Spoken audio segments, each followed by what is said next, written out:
Hello, everyone, and welcome back to Humanism Now, the podcast from the Central London Humanists. I'm your host, James. With the year drawing to a close, we're going to be doing things a little bit differently over the next 2 episodes.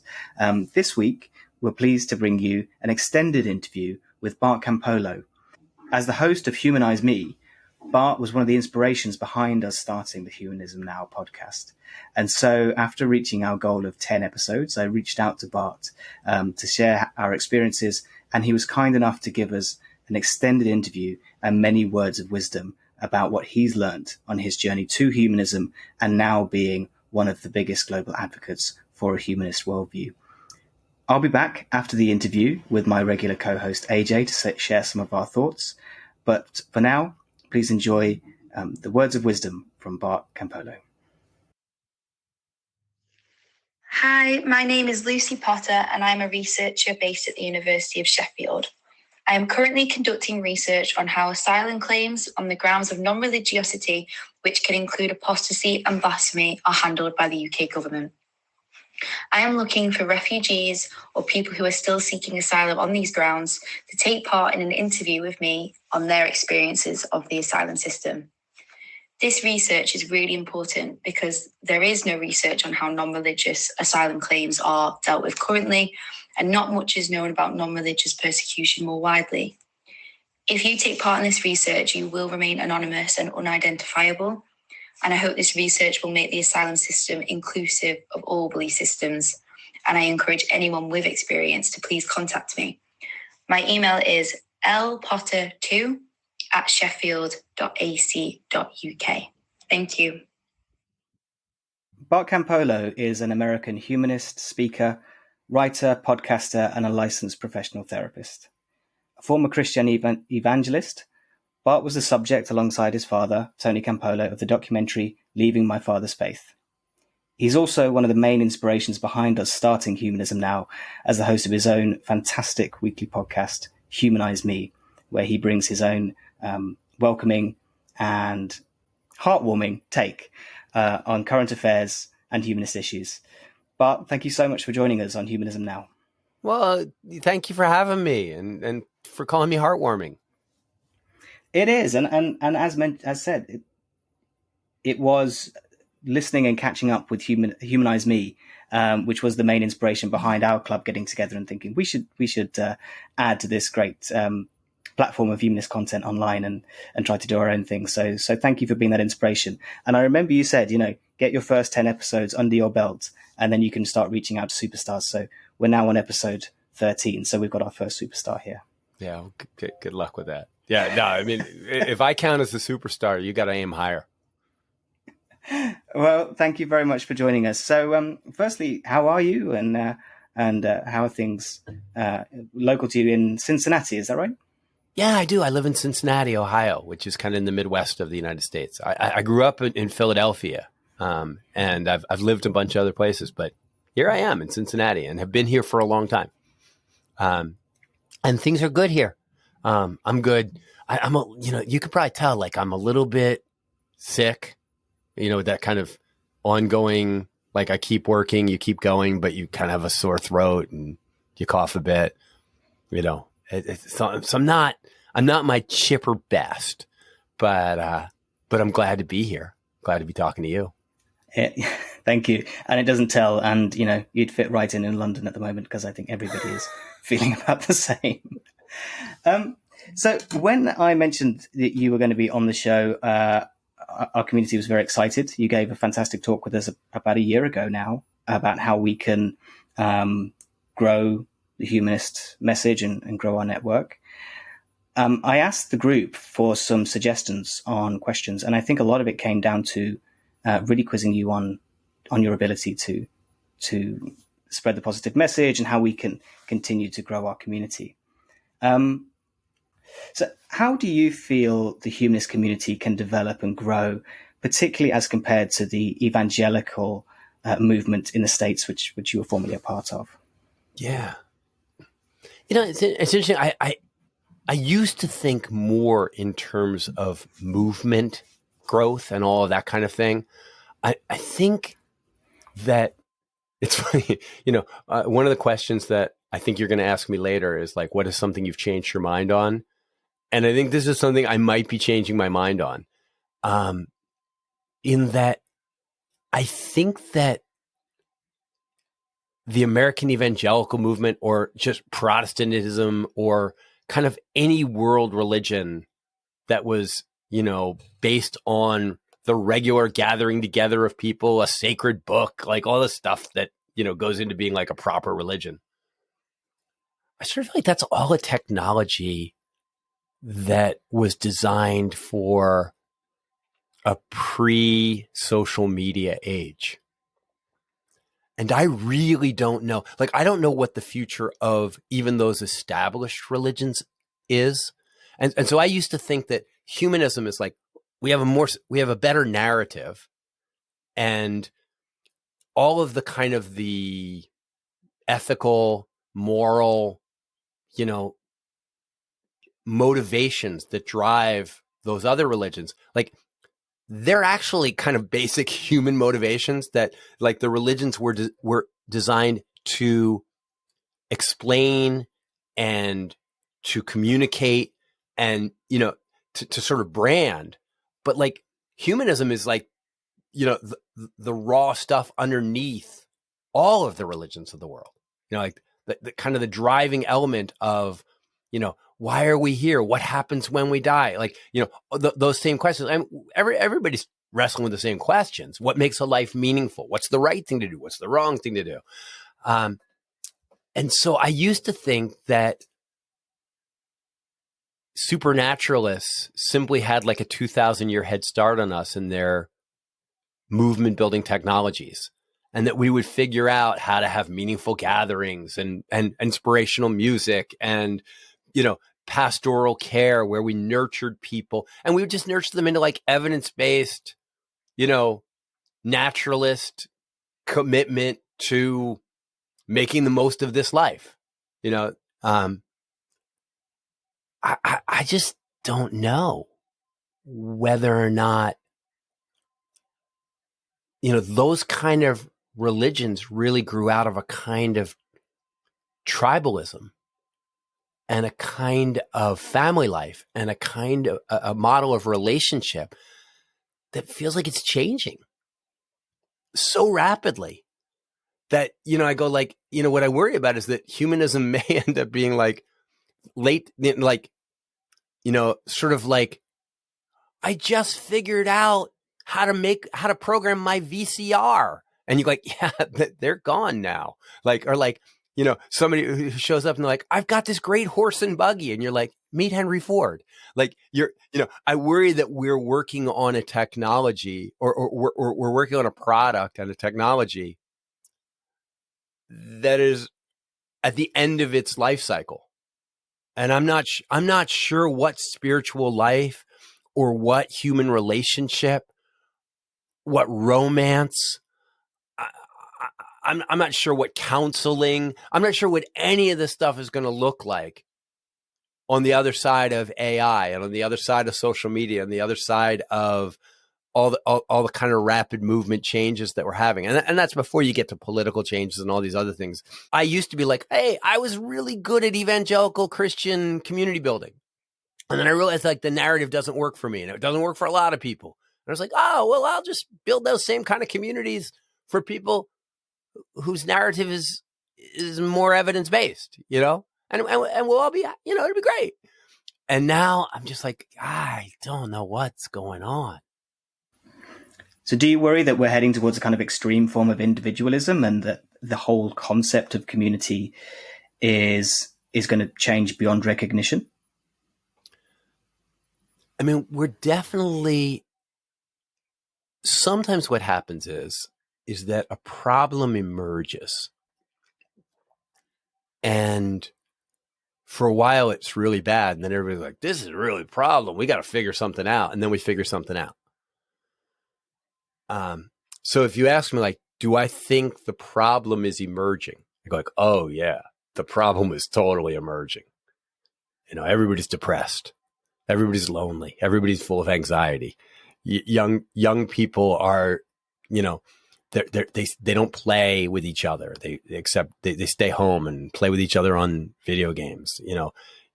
People are having a hard time with romance. Most people are lonely.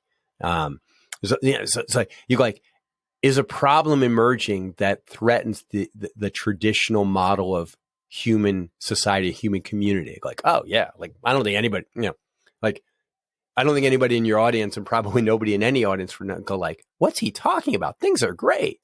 The question is, when people start to work on it, I don't know that I don't know that people have the same value. You work on a problem if you value the thing that's got the problem. But if you just change your value, and for instance, let's just say you valued, I don't know. Let's see. Let's just say you valued emotional gratification more highly than you valued human relationship. I don't know if you have any relationships, James. I do know you have relationships. You were telling me about your 5-year-old, and you were also telling me that like you're a single dad. So you know a little bit about how relationship, that kind of relationship. You also know about how certain relationships that you thought were going to be permanent aren't permanent. Relationships are hard, I was just looking at the first page of an old book that was very, very popular about 20 years ago, 30 years ago, called The Road Less Traveled. It's by a psychotherapist named M. Scott Peck. And it has kind of an immortal first line. The first line of the book is, life is difficult. And then the first paragraph is all about like, people who think life isn't difficult are, when their life is difficult, they're all dismayed and like, what's wrong? I must be doing something wrong. Like, and he's like, life is difficult. Like if your life is not difficult, you are at any given moment, that is an exceptional moment. You should take a picture. Like that won't last. Life is hard.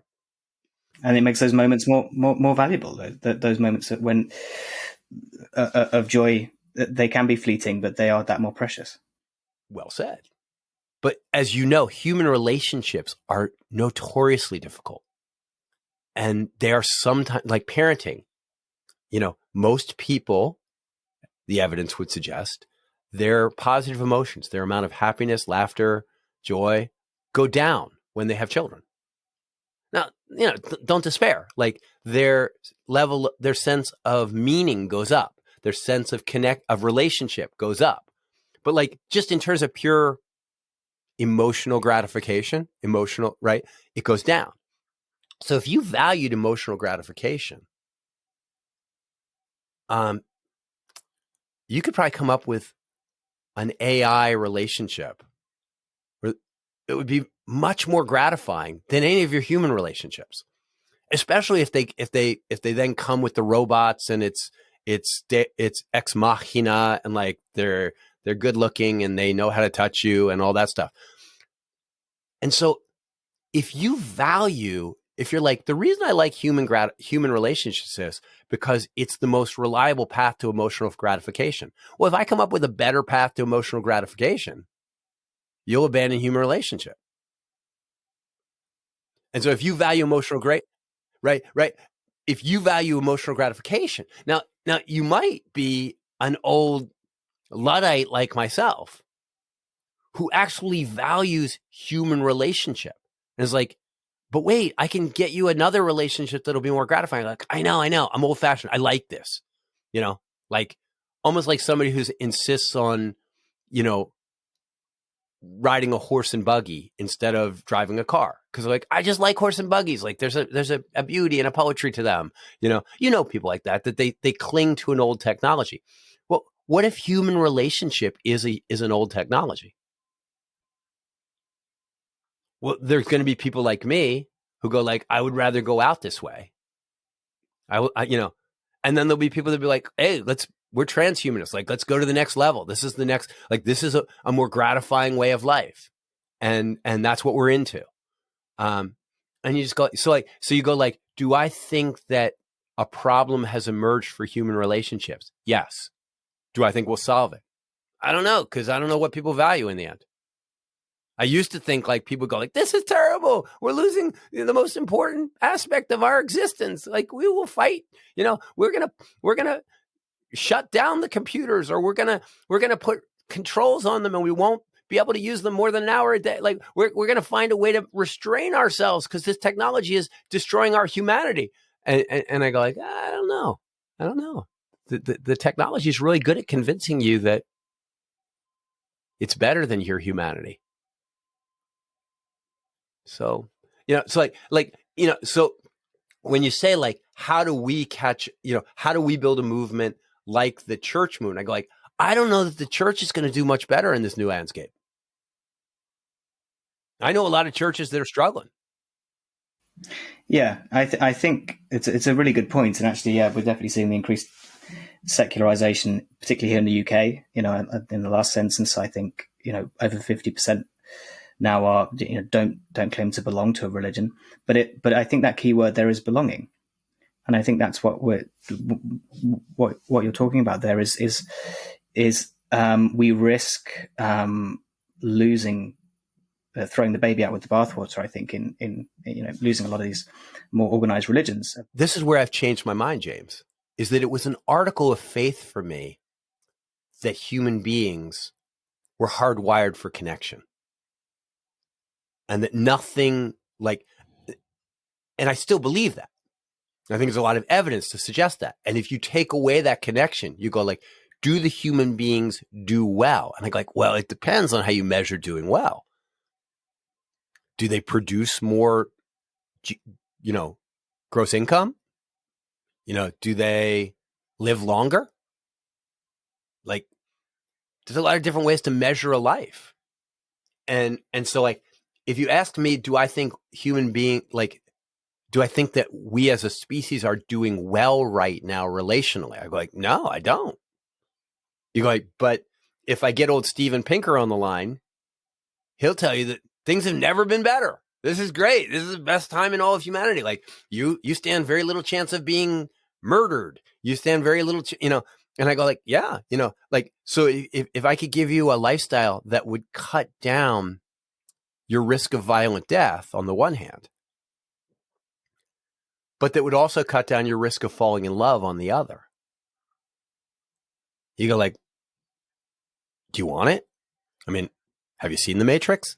Like, I can give you a life where you are completely safe in your little pod, and you're having experiences that are meaningful to you. And you go like, yeah, but they're not real. And you go like, well, do you value reality? Some people do. Some people probably don't. It sounds like you're explaining a kind of emotional numbness that's that people may be falling into. It's not like, I think they're not. Yes, but what I think is happening is that human relationships have always been difficult. That's why there are Jane Austen novels. The difference is there didn't used to be an alternative. Right. So if you want to avoid the difficult relationships, right, you can do. And there's definitely been a seeking of comfort over discomfort. I mean, it used to be that like learning to play tennis or basketball was hard. But if you're a kid and you want to play, you have to practice basketball until you got good enough at it that you could enjoy it, or practice tennis until you could actually have a rally. There wasn't a video machine where you could achieve instant mastery and, jump over buildings and be the best tennis player in the world, or play against the best tennis player in the world on the second day. And so, you go like, but they're two different things. And I'm like, yeah, but like they're alternatives. They're alternatives. And, my question is, how many people are going to opt for instant mastery, and how many people are going to opt for the discipline of learning in a real life skill? I don't know. That's not looking good right now. So all of that to say that when I think about, like, I'm a therapist and I coach people. Humanize Me. One of the things that happened with Humanize Me is that I ended up getting like emails from people like, "Hey, can I talk to you? Hey, can I talk to you?" And I was like, I started this whole podcast because I couldn't talk to all the people that wanted to talk to me. So I was like, I'll make episodes. I'll interview people. I'll have conversations, and I'll be able to say like, "Hey, here's what I have to say about, polyamory, or here's what I have to say about friendship." And like, then everybody that wrote to me, I could just go, listen to that episode. So, and not just me, but like I would have other people come on and talk. I'd be like, here's material that sort of, if reflects my view of relationship or reflects my angle on this stuff. But what happens is, of course, people are like, that's really good, but like, I got a problem in my life. I want to talk to you. So I ended up coaching people all over the world, one-on-one. And then I was like, I'm an in-person person, as you're figuring out. So I ended up getting a license to be a therapist here so that I could see people in person legally, in that way. The more I do therapy with people, the more I talk with people about their problems, like the more committed I am to trying to help people figure out how to have real relationships and how to have difficult conversations and how to process the discomfort of intimacy and how to get unstuck and how, like from the things that are holding them back from belonging. And the more committed I am to old school community, like to youth group style stuff. Like I'm actually contemplating starting like a big group therapy thing here in Cincinnati that's basically like a youth group for people where we don't talk about God, but that's, and you don't have to be young, but like a place where there is facilitated interaction aimed at helping you make friends and feel like you're part of something that's about something bigger than you. Okay. So like, that's how committed, that's how old school I am, James. I mean, I've been starting youth groups since I was 15 years old, and I'm still doing, I'm 60 years old. I'm still doing the same 5 tricks. I have no new tricks. I think you're ahead of the game, though. I think these things will come back around. I firmly believe that we're going to see in-person meetings and connection really take off, possibly from as soon as next year, when we're finally a full year clear of COVID, and increasingly because people can't trust what they see online or with the recent technological developments. I mean, if you want to hear what someone has to say, you're going to have to go and see them in person soon. And so I do think, my personal belief, and maybe I'm optimistic in this area, is that there'll be a rise in in-person meetings. Well, no, the question isn't whether you're optimistic. You are optimistic. The question is whether you're irrationally optimistic or whether you're onto something. And, fingers crossed. I hope you're right. But I long ago sort of made a commitment that if human relationships and in-person communities, if that's a dying technology, I'll die out with it. Like, that's fine with me. Like, that's what I'm committed to. When I say I'm a humanist, you go like, well, what if there was something better? Like, what if another option showed up on the planet? Aliens came and they were like, look, we're smarter than you. We're better than you. We're nicer than you. I would go like, I would fight them. I would say, I would still, like, I'm committed to my tribe. And you go like, but your tribe is imperfect and stupid. And I go like, I know, but that's my people. In the same way that I expect that cockroaches would try to fight me off if I was trying to wipe out all the cockroaches in the world, and they would be like, we're committed to the cockroaches, like, I'm committed to the human experience. I love the human experience, the whole thing, the dying, the birth, the transitions, all of it, messy as it is, like, I'm committed to that experience. And so if you're right, and it's going to make a comeback, oh man, it's going to be great. I'm going to be so thrilled. It'd be like vinyl records coming back, where you're like, I'm so glad I kept my collection, which I didn't. But even whether it's coming back or not,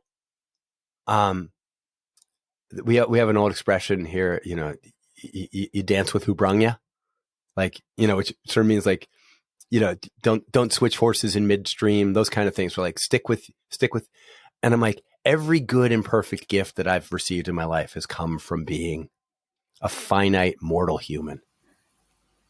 And I'm sticking with that. You have this incredible, passionate, positive message that comes through in all of your podcasts. And today, even though you've claimed to be feeling under the weather, it shines through whenever you talk. I'm guessing this is partly nature and also partly nurture through coming up through the evangelical church. Do you think we should evangelize for humanism? Yes and no. I think that, and this is how I felt when I was towards the latter part of my Christian days too. I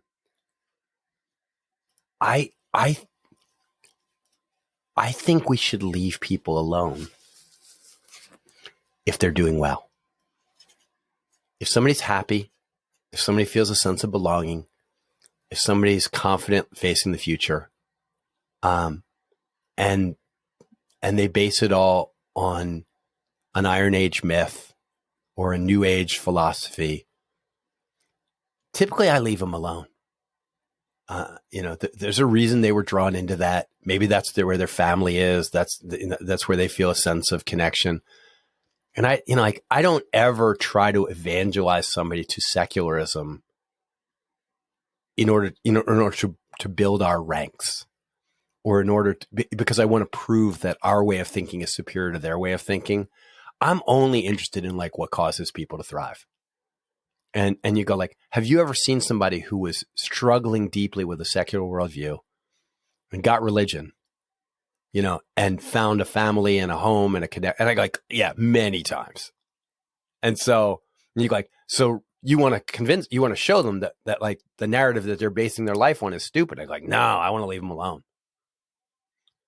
But most of my Christian evangelism was not about trying to disabuse thriving secularists or thriving Muslims or thriving anybody that their narrative was wrong and that they should join Christianity.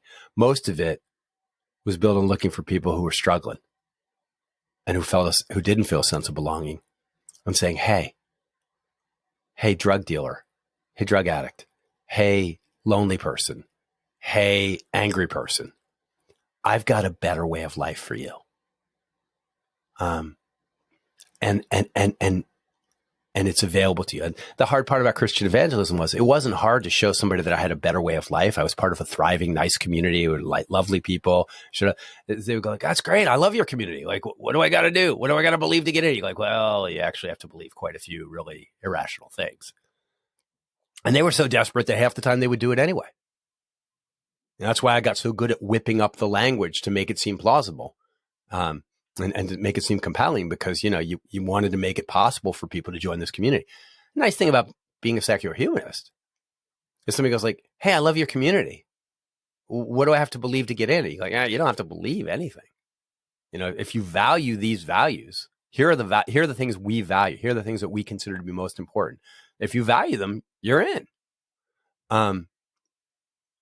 And so, yeah, a lot, absolutely. And they don't get contradicted by the next bit of research that's coming out. But so it's like that part of it's beautiful, but I think like, who should we be carrying that message to? I'm like, well, lonely people and people that are struggling, I don't get, I mean, I understand the angry atheist impulse that goes like, that's a dangerous way of thinking and we need to tear it down. And I think like when you get around theocracies, when you get around some of the kind of crazy evangelical stuff that we see here, there is a point sometimes in trying to disabuse people of ideas. because they are harming people with those ideas. I mean, it's funny. I never mind leaving Christians alone, except when I see them teaching children, because there's a dark side to the Christian narrative. It's about, original sin and hellfire and damnation and sexual repression. And I hate to see people indoctrinating children into that, because I think it can be so harmful. I don't think it's always harmful, but I think it can be so harmful. And I've seen it harm people. It didn't harm me. Had a nice run, but I've seen it hurt a lot of people. So I'm kind of, what's the word? I'm ambivalent sometimes, but I think that, yes, we should be going out to evangelize people, not to a belief system, as much as we're trying to take people that already don't believe in God, and we evangelize them to a value system and say, listen, if you value these things, if you made these things important to you, if you pursued these things, you would end up experiencing more positive emotions and more sense of meaning and greater relationships and a greater sense of accomplishment and engagement. Like, your life would be so much better if you valued these things than valuing these other things. And that's, whether it's, rapacious capitalism, like, there are all sorts of ways of thinking and value systems, that it's not so much that they are, built on stupid narratives. It's that they lead to lousy outcomes. So, I mean, I can show you a lot of secular value systems that I don't disagree with the narrative upon which they're based. I just go like, that's shitty. That's not going to make anybody's life better. And in the end, that's my deepest commitment. And I think it's kind of, again, hardwired into me by 10 million years of evolution, is to want what's going to lead to the flourishing of my tribe. And that's why I'm committed to human relationships, because I think that human relationships and a certain set of values, things like gratitude, things like wonder, things like, wanting to make a positive difference in the world that will endure after you die. Like, all those value systems, I think those grew out of, like, that's what makes people thrive. That's the reason they're hardwired, is because the other values, the ancestors that held the other values, they didn't do as well as our ancestors that valued cooperation and care and love. Like, love works. I don't know if it wins in the end, but it definitely works. It's worked. It's what brought us this far. Right? And you go like, but Bart, you seem to be like losing your confidence that it will carry us any farther. And I go like, I know, like, every, as far as I can tell, like, every planet has a life cycle. Every sun has a life cycle. Every species has a life cycle. Like, nothing lasts forever, including I fear the thing I like the most, which is humanity. One of the things which you shared with the group when we met last year, which I think stuck with a lot of us, was really focusing on the importance of some of the micro communities or smaller groups that form within a larger community, and that can really help to foster the sense of belonging and help these larger groups flourish. Do you have any advice or recommendations for anyone, whether they're already part of a humanist group or they're just looking to form one, in terms of how you can start some of these more micro communities that can provide that sense of belonging and connection that is so dearly missing? Wow, that's a good question. I mean, I think that maybe you kind of need to reverse engineer it a little bit, or at least look at it from the other angle and sort of go, what is it that keeps people from forming those kind of micro communities? Because, I mean, those seem, small groups of friends, circles of friends, emerge in lots of different places, right? I just finished reading this wonderful novel called The Great Believers, which is about the AIDS crisis in Chicago in 1985. It's a beautiful novel. And you get a vivid picture of a community in the worst kind of stress. People are dying left and right, and kind of how this small group circle of friends operates, and how their values and how their practices change very quickly. But you go like, that's, artist communities, bands, when you see like a rock and roll documentary, you're like, yeah, that's a micro community, right? And what is it that enables those things to form? And then ask yourself, like, okay, what are the people in our larger community, the people who all think like us?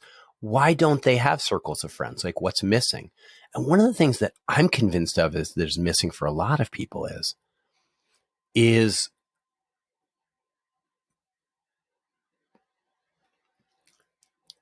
there's a kind of a relationship building skill set, active listening, asking good follow-up questions, nodding your head like you are right now.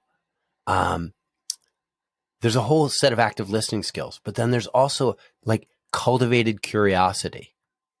It's a skill to look at another person and try to figure out, like, how do I probe and move around until I find the thing that really matters to this person so that we can talk about that.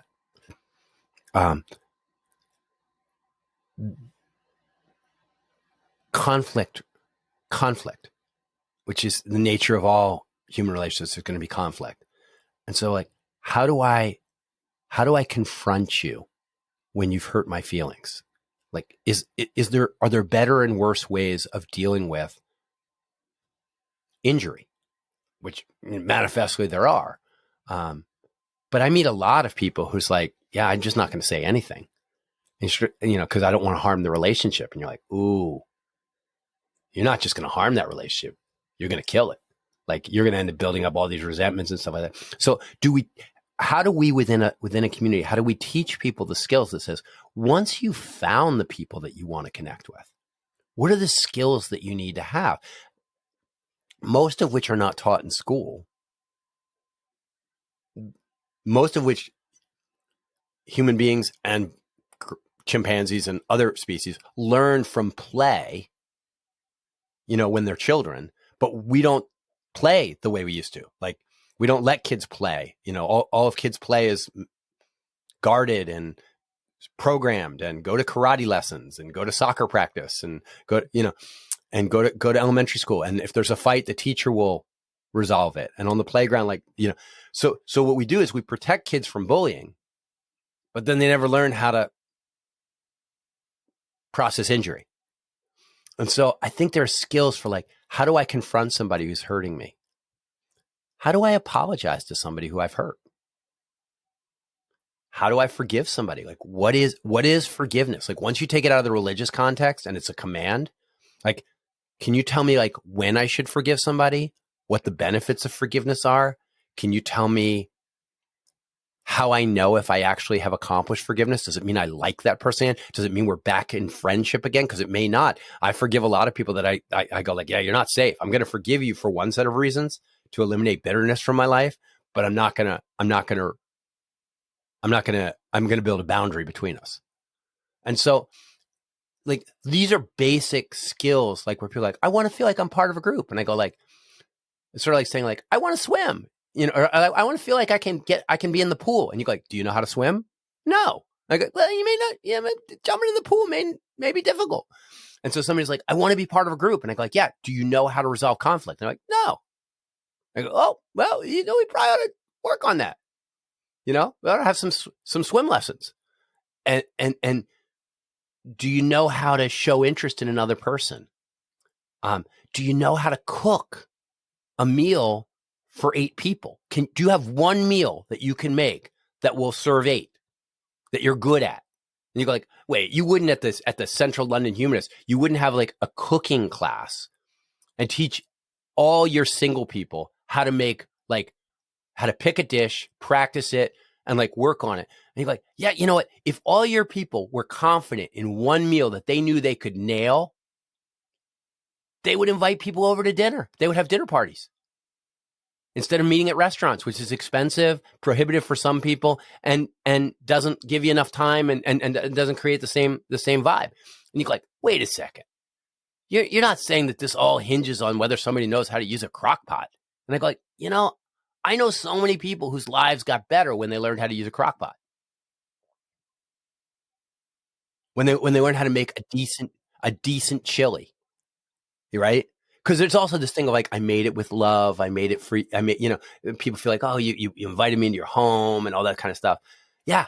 So I go like, there's a lot of skills around micro communities that in a macro community, like I'm part of the, progressive, a political party, or I'm an LGBTQ ally, and you're like, that's great. Like you never have to have any. You can wear the T-shirt. You never have to have anybody over to dinner in a macro community, but in a micro community, you're gonna have to be able to do that stuff. Who's looking out for you day to day? Yeah, and who pissed you off? But you like their friend. Remember, she's friends with Jane, and Jane's one of my friends, and it'll be uncomfortable if I don't work it out with Mary because she'll be at Jane's next party. So I got to call Mary and go like, hey, Mary, can we have lunch? Can we talk about this? Because what you said to me really hurt my feelings, and we got to talk about, And so there's all these things, and I just feel like a lot of people when they hear me talk like this, they go like, oh, I would be that would be terrifying for me to have that kind of conversation. I go, okay, well then we gotta find a way to reduce the terror. And so sometimes I go to these humanist communities and they're having all these conversations about how will we deal with AI and what is, what's our stance on, sexuality or they're talking about like, evolution and how it works. And I'm like, wow, those are really important subjects and interesting. But like, I don't think the health of your human relationships is going to depend on the depth of your understanding of astrophysics. But boy, how many of your meetings are devoted to like a secular case for forgiveness or, practicing apology?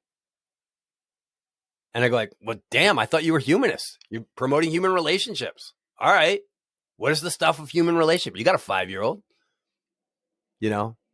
I mean, we did one when we had this little community a number of years ago, and it was coming up on the Christmas season, like it is now. And we did a whole day on opening Christmas presents because we were like, look, we're all going to go home. Somebody's going to give us a shitty present. Some Christian relative is going to give us a Christian book. Somebody who doesn't like it that we're gay is going to give and so we practiced. We had gifts, and we talked it through. But then we would practice opening gifts, and then we critique each other's opening of gifts. It was hilarious. It was totally fun. And later in January, people were like, you know what? I was ready. I knew what to do, and our Christmas went a whole lot better because we had talked about what's it like to be a secular person during a religious holiday. And, what do you do when they ask you to go to church? What do you do when they, and it was just, but it was super practical, right? We weren't, and you go like, but shouldn't you have been talking about kind of the dawn of consciousness or the nature of, you can talk about consciousness sometimes, but sometimes you just got to talk about like, what are you going to do when your father asks you to pray at the dinner table? Yeah, very true. I think these practical events is a great idea. Definitely something we'll take forward. And then that helps bond a micro community. Yeah. By the way. Yes. When you start talking about your real lives, like in church, we used to have these small groups, and ostensibly they were Bible studies, but people would end up talking about their lives and the struggles and like, oh yeah, my mother is doing this. And people felt connected because the group was small enough that they really got involved with each other's lives. They knew what was going on. And then they would see the person, they would go like, hey, what happened with your mom? Or, how's that going? And, in order to cultivate that kind of community, that kind of relationship, you need to create space in the meetings where people connect on that level, where you have sharing, where people tell their stories, where people show and tell, So I think that's one of the things that fosters that kind of connection is you create some space for it. I don't know if you ever, I forget who it was. I think it was it was Oscar Wilde or somebody really smart who opened a letter saying like, I'm sorry for writing such a long letter. I didn't have enough time to write a short one. Yes.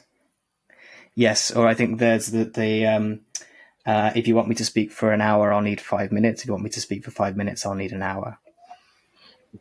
Yeah. And unfortunately you're getting the lesser version. We're getting the full hour. That's great. I know we have you for a few more minutes. So if I do have a few more rapid fire questions. Go for it. From our will group. You stop me? Will you just stop me if I start just like, okay, thanks. Move on. Sure. Well, I'll try to. So what advice do you have for anyone who is, perhaps embedded, has grown up in a religious group, or, maybe it's their family's faith, as it was for you, who is having doubts, but wants to maintain a positive relationship with the people around them? I appreciate that's probably not a quick fire question. No, it's just that you've the way you've posted is really interesting. Like you're like somebody's in a religious community and they're having doubts. Like a lot of times people are like, what happens if you grew up in a religious community and you have lost your credulity? You don't believe it anymore. And I go like, oh, I got 1,000 things to tell you. If you're in the doubt phase, I think one of the really important questions to ask is, where do you want to land? Because you don't choose what you believe. Okay. You're either convinced, like I could put a gun to your head and say, I need you to believe the moon is made out of cheese, and you wouldn't be able to pass a polygraph test. Just because it would be expedient for you to believe it doesn't mean you can. You don't choose what you believe, but when you're in that period of doubt, you do choose who you hang out with. You do choose what you read. And there are certain belief systems that really only work if you surround yourself with other believers. If you have sort of a plausibility circle, where it's possible to believe these things. And a lot of times, it's like a cult. Like if you pull somebody out of a cult and you put them in another environment, a lot of times the belief system just erodes because it's not constantly being reinforced. So the question is like, do you want to stay in that community? Do you love that community? Like, because it may be that if you step back in and you stop exposing yourself to Humanism Now podcasts, like stop listening to this podcast, like you have a better chance of staying. And so some people, like, they really want to stay or they need to stay. And I go like, pay attention to that and don't believe the hype that says, the truth can withstand, the truth can withstand, like no truth can withstand anything like science. You go like, I'm a non-believer. I go like, if I put you in the right prison, surrounded by the right people, and I can get you believe in something. I mean, there's a wonderful, I interviewed this woman, T.H. Lerman recently, about, it was called, and her book was called How God Becomes Real. And the whole conversation was, she was with all these hyper communities of different kinds. And she was like, the real question isn't whether God exists or not. The real question is, what are the things that people do to make God come alive? And and if you fast and if you pray and if you're surrounded by people that are singing the praises of God, you go like, will it become real? And she's like, yeah, it will. That was, tell me about my childhood, right? Tell me about my adolescence. So what I'm saying is that the first thing I would say to somebody who's doubting is, where do you want to land? Because you can make some decisions that will make it more likely that you're able to land there. One of the things that I wish somebody would have said to me was, when I was, 35 and 40, 25, because my stuff started falling apart early, but I was just really good at sort of holding it together. And I wish somebody would have said, Bart, do you really think that you're going to make it to the finish line believing this stuff? Because I have a feeling that if somebody would have put it to me that way, I would have said, no, I'm not going to make it. Like, I'm holding on. But like, my faith keeps changing. I keep losing parts of it. And I wish they would have said, like, look, if you're not going to make it to the finish line, when would be the most opportune time for you to get out? Like, you have so much fuel in the tanks. Don't keep flying until you've run out, because then you won't have as many options of where to land. And I mean, I'm really lucky that when my faith fell apart, but I was like 45, 48 years old. Like, it was not an opportune time. I had built a whole career. If somebody would have gotten to me early and said, like, look, if you're not going to make it to the finish line, don't become a professional Christian. That would have been really helpful to me. So if, depending on where somebody's age is at, where their desire is at, I would simply say, like, don't kid yourself into thinking that you will end up believing what is true. You will end up believing what you are able to believe, or what you are surrounded by believing. And so if you want to end up somewhere, you're going to have to make some choices to make that happen. And if you realize that, like, you're not going to be able to long-term make it with that narrative, then don't just blindly hold on. Start thinking about a landing pad. Start thinking about what would be what the timing is, because, there's a way to relate to your community that you're already in that will make it easier and better for you as you come to the end of it. And that's a very general answer, but like, and a very. But I think that can help a lot of people. I agree. You've got to, don't leave without a place to land, for sure. And some people tell me, like, I just want it, whatever the truth is. And I go, like, don't be naive. Don't be naive. Like, you don't just want the truth. Like, we are, what do we have? We have all these cognitive biases. We have all these idiosyncrasies. Like, don't kid yourself. Like, it is not just about what is true. Like, if it were, the secular narrative, like, would have just swept the world. Right? Like, it's obviously, on an objective level, a more plausible worldview, right? Than all the smoke and mirrors. Yeah, people don't, they don't weigh the evidence and then decide which is the most plausible worldview. If that were how people picked worldviews, the world would look very different. So don't kid yourself.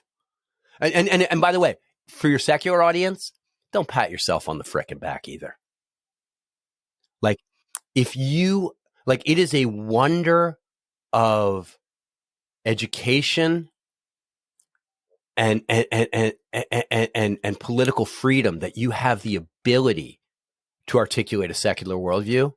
And, like, if you are there, like, you should thank all the Christians that educated you. You should thank all the believers that build a social structure that created certain freedoms for you.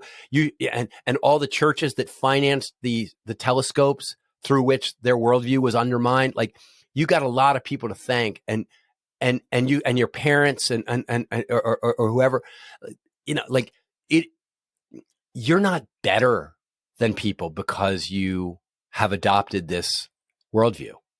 You're just better off. You're just luckier.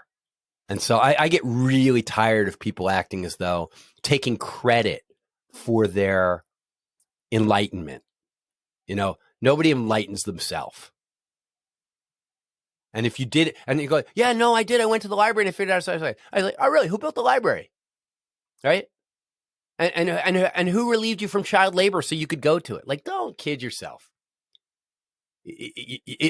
A secular worldview, especially a secular worldview that still privileges love as a way of life, is kind of the ultimate gift that is given to you by people that went before you, that suffered and died for what that like literally suffered and died so that these ideas could be shared with you. And so please be humble. Be humble. Like, I'm like, you are fortunate to have the privilege of being able to take in the wonder of the world the way you are right now. Yeah, that's a pretty poetic ending, right? I think that's a beautiful way to end, for sure. And I couldn't agree more. Forgive me forgive me for being so wordy when you had other questions. I'm really sorry about that. And and we'll come back another time. The beauty is we'll have to do this all again. There you go. you can follow Bart at Humanise Me. We'll link in the show notes. But Bart Campolo, thank you so much for joining us on Humanism Now. You're totally welcome. Welcome back, everyone. And thank you again to Bart Campolo for that extended interview. I'm now joined by our regular co-host here, AJ. AJ, Hi, good James, to see you. glad to be back. Thanks for having me. Our pleasure. And I know you are also a fan of Bart's, both of his podcast and after he came and gave a speech to us a year ago. And again, it was a bit of an inspiration for both of us in getting this channel set up. So what are your thoughts on what he had to say there, but also Bart's overall message? Yeah, hugely inspiring. I mean, that was, if I can use that word, a revelation. First meeting him after you contacted him and found him and invited him to speak to the London Humanist Group. Basically, everything that he was saying there in that talk, and I think we've recorded it and put it online on YouTube. If not, we should. He's given many others as well. What he was saying about micro communities, he's really speaking to the experience he had in the US compared to here in London, fatigue coming out of the coronavirus era, but then also just the way that democracies and Western liberal societies, especially in the UK and the US, are going since 2016, post-Trump, post-Brexit.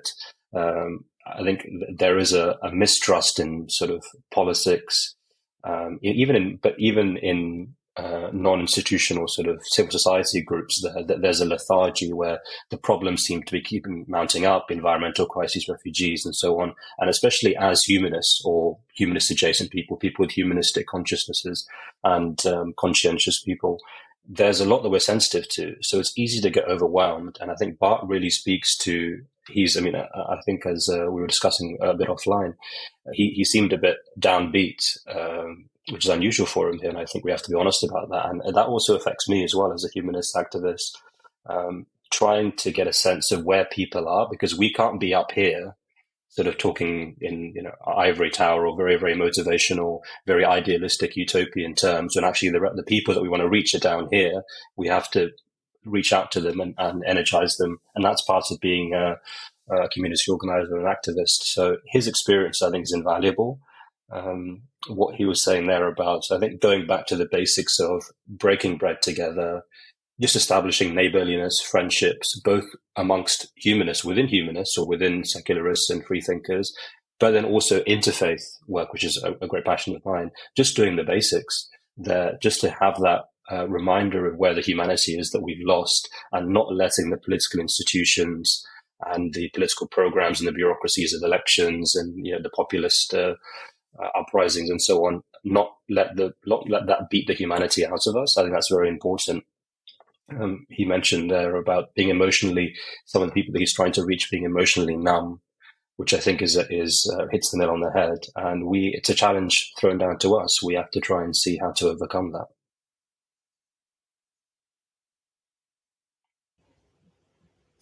Absolutely, yeah. And I think it's fair to say, Bart sets a very upbeat and positive benchmark for his usual persona. He is the type of guy. Exactly. So I think, certainly for him, this was a slightly more melancholy, but there's still an optimism, I think, in his outlook. We're heading into a big year for democracy, and where I think a lot of these differences that people have will be put to the test again.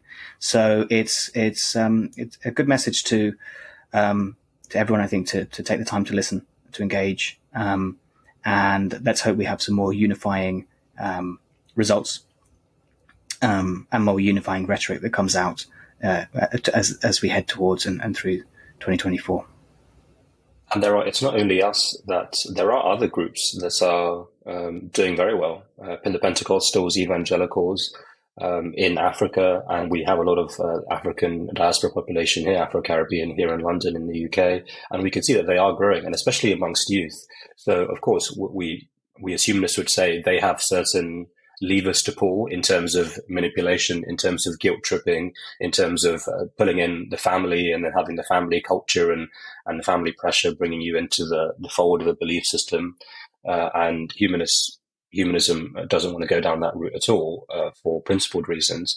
So, but apart from that, I still think there are things that we can learn from them. And I think everything that Bart taught us and what he's done, his experience on the ground in the US, about micro communities, about showing how humanism can be, at a dinner party in terms of celebrating the seasons or namings and keeping the funerals and ceremonies and marriages going. And some of your ideas as well that you've proposed about humanizing work and the world of work and the principles there, and humanists in business and humanists in tech. These are all still relevant things that solve real problems in people's lives. We have 20-year-olds, 24-year-olds volunteering with us at Young Humanists UK, and they're facing, okay, how do I build a career out of myself, out of what I have? The education system is failing in many ways, debt burdens, but then also I want to try and have a career that roughly corresponds to my humanist principles, rather than just selling out and going to work for a big corporate institution. So I think these are excellent buttons to press, and they're the good pots and pans for us to beat and to get people's attention, because they do speak to real decisions that people are having to make in their lives. And I think we shouldn't be afraid of, again, wearing my interfaith hat again, we shouldn't be afraid of studying honestly and learning, and actually in my case making friends with and having common cause and sitting down with evangelicals, with Muslims, with Sikhs in the Gurdwaras, Hindu temples, the Jewish community, and all of these other communities that are facing some of the similar challenges as us, because youth participation is a general challenge, volunteer participation is a general challenge, especially post-COVID and after austerity that we've been seeing in the UK. But they do have some solutions that I think that we are humanists could also learn from. So, and seeing people like Bart really inspires me to do more of that. Absolutely, yeah. He definitely shared lots of lessons that we can all learn from. And how we can all, continue to.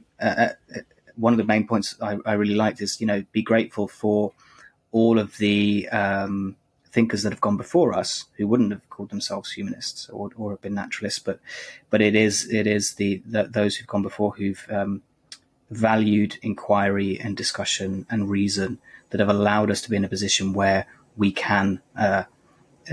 Be more, exist in a secular society and openly discuss these topics and issues, and even sometimes controversial issues, and we should embrace that. And I think I completely agree. I think reaching across and trying to have those conversations and defend and encourage all of humanity. I think that's what humanists are for, really. It's not about what people believe. We're here for all humans.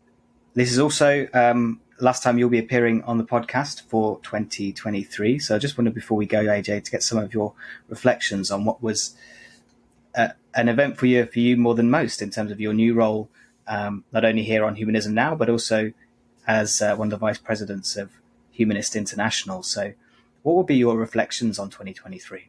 Not quite vice president yet. I'll leave that to my esteemed colleague Roz. Only a mere director, but a lot. One of the main pleasures and privileges this year has been working with people like Roz a lot closer. Roz Mould, who was on our first pilot podcast from Ghana, and she's also a fellow director of Humanist International. Yeah, I think I think if you're called to and suggested and proposed to serve, I'm happy to do that. It's happy to contribute at any level, as I have been for many years, locally, nationally, or internationally. There's challenges to the humanist movement at all of those levels. So I guess that was one highlight, going to Copenhagen for the Humanist International General Assembly and the World Humanist Congress there that took place. The General Assembly happens every year. Next year it will be in Singapore, so I look forward to meeting many more humanist colleagues and friends there. But I think this year, my personal kind of highlights, which are related to humanism, but have also been some real milestones for refugee support work that I do as a humanist representative in an interfaith refugee charity that I founded, Refugees Welcome Hounslow. Yeah, it's been 7 years of us operating. We've managed to make a difference to dozens, 20, 30, 40 different households, some of them with as many as six children here in West London, Hounslow, where I live. It's very local, but it's very practical. And I think sometimes those are the most rewarding things, where if we're doing grand things like trying to have, humanism be more respected at the UN level, or the freedom of thought report, which just got released last week, by the way, by HI. These are all very, very important things, but that you often can't see the immediate results and the immediate effects of what the effort you're putting in.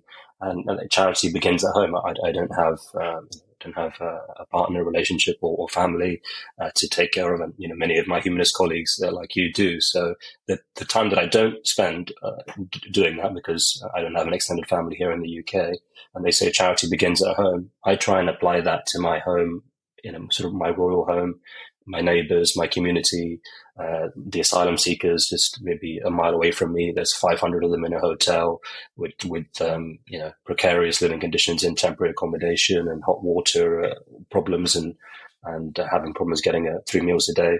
So I think these are things that I've really, and me and my colleagues in that Refugees Welcome House, their charity, have been really proud of. Been doing this for 7 years, and the local government here has listened to our cause, and they're going to take even more. It's still not enough, but they're going to take more. After initially saying that they weren't going to take any, and this year's going to be the last year, they changed their mind on that because they could see how much of citizen support and community support that there has been. So that's been a real highlight of the year. And this podcast as well, I think this is definitely the way to go. And thanks to your prompting and Lola's and Audrey's as well, I've started a TikTok and just being more active as a young humanist voice on social media. In the Black History Month event that we had earlier this year, Lola was pointed out all of the excellent young, and sometimes not so young, but still humanists on TikTok and other social media worldwide, in Jamaica and Africa. So I thought, okay, well, there's something missing there is the UK. And as the Young Humanist Coordinator, along with the help from my colleague Nicole and others at Humanist UK, I think that's also a good project that I'm hoping to expand on for next year. And as you mentioned, for paid work purposes, I'll be going to Asia more next year, looking to be based there for at least a few months or a majority of the year, every year going forward, and hopefully being based in Malaysia with my interfaith